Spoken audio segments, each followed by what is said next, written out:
Breaking news చూస్తున్నాం. గాంధీ భవన్ లో క్రమశిక్షణ కమిటీ భేటీ అయింది. కమిటీ చైర్మన్ మల్లు రవి అధ్యక్షతన సమావేశం కొనసాగుతుంది. ఉమ్మడి వరంగల్ పంచాయతీపై చర్యలు ఉండే అవకాశం ఉంది. కాగా ఇప్పటికే ఇరు వర్గాల వాదనలు క్రమశిక్షణ కమిటీ ఉంది. మరోవైపు తనపై వచ్చిన ఆరోపణల గురించి లిఖితపూర్వకంగా సమాధానం ఇచ్చారు కొండా మురళి. ఆయన కొండా ఫ్యామిలీపై చర్యలు తీసుకోవాలని వరంగల్ నేతలు పట్టుబడుతున్నారు. సమావేశంలో భాగంగా ఇప్పుడు కమిటీ ఏ నిర్ణయం తీసుకుంటుందని రాజకీయంగా ఉత్కంఠ నెలకొంది.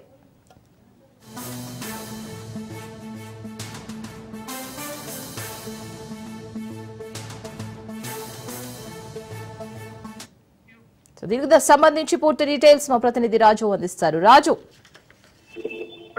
కొద్దిసేపటిగానే గాంధీ భవన్ వేదికలో పిపిసిసి క్రమశిక్షణ కమిటీ సమావేశమైంది.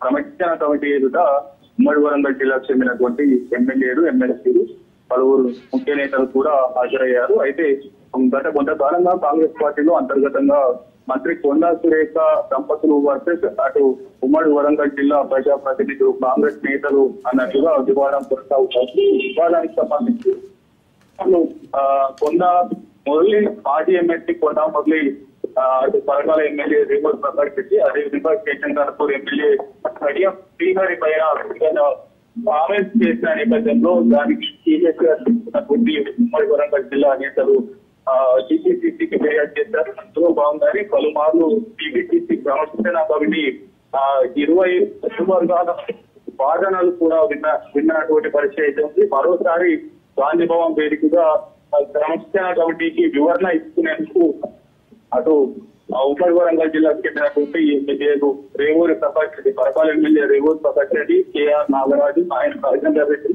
కడియం శ్రీహరి, అదేవిధంగా పలువురు ముఖ్య నేతలు ఎమ్మెల్సీ బద్వరాజ్ చారయ్య కూడా గాంధీ భవన్ లో క్రమశిక్షణ కమిటీ చైర్మన్ మల్లు రవి అధ్యక్షతన జరుగుతున్నటువంటి సమావేశానికి హాజరయ్యారు. పూర్తి స్థాయిలో కూడా కొండా మురళి అటు ఉమ్మడి వరంగల్ జిల్లాలో ఆయన చేస్తున్నటువంటి వివాదాస్పదమైనటువంటి కామెంట్స్ ద్వారా అటు పార్టీకి నష్టం జరుగుతుంది అంటూ కూడా పలుమార్లు చెప్పినటువంటి పరిస్థితి అవుతుంది.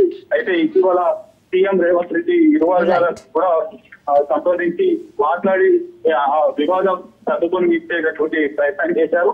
అయినప్పటికీ మరోసారి ఇవాళ క్రమశిక్షణ కమిటీ ముందు ఇవాళ ఉమ్మడి వరంగల్ జిల్లా నేతలు హాజరు కావడం ఆసక్తికరమైన ప్రధానంగా కీలకమైనటువంటి నిర్ణయం క్రమశిక్షణ కమిటీ తీసుకోబోతున్నందుకు మనకు సమాచారం అందుతా ఉంది. ఫైనల్ గా ఇరు వర్గాల వాదనలు, వివరణలు, నివేదికలు కూడా అనుకున్నటువంటి క్రమశిక్షణ కమిటీ ఏ వర్గం మీద చర్యలు తీసుకుంటుంది అనేటువంటి ఉత్కంఠ అయితే కొనసాగుతా ఉంది. ప్రస్తుతం గాంధీ భవన్ లో ఈ క్రమశిక్షణ కమిటీతో ఉమ్మడి వరంగల్ జిల్లా ఎమ్మెల్యేలు, ఎమ్మెల్సీలు కూడా భేటీ కొనసాగుతున్నటువంటి పరిస్థితి అయితే ఉంది.